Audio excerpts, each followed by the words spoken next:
Charles Darwin set sail in the HMS Beagle in the 19th century and observed phenomena from which he would devise a theory that changed how we, as the human race, thought forever.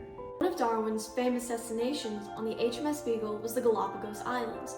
There, he rigorously studied the different species of finches and puzzled over how they obtained their specialized beaks. Darwin refused to believe in coincidences and investigated further. Many years later, he finally formulated his famous theory of evolution by natural selection.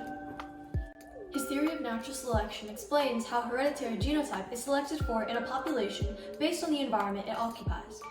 But what does this mean exactly? To help explain this, we need to do some time traveling to a famous example of natural selection.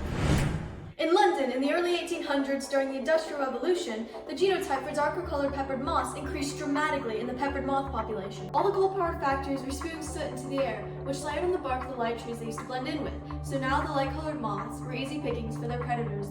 The environment around them changed, and so their fitness or ability to survive in the light-peppered moth population decreased.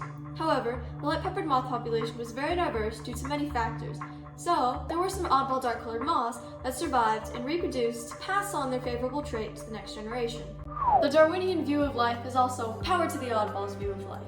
Because who knows, one day, the oddballs might be needed to swoop in and save the future of the human race.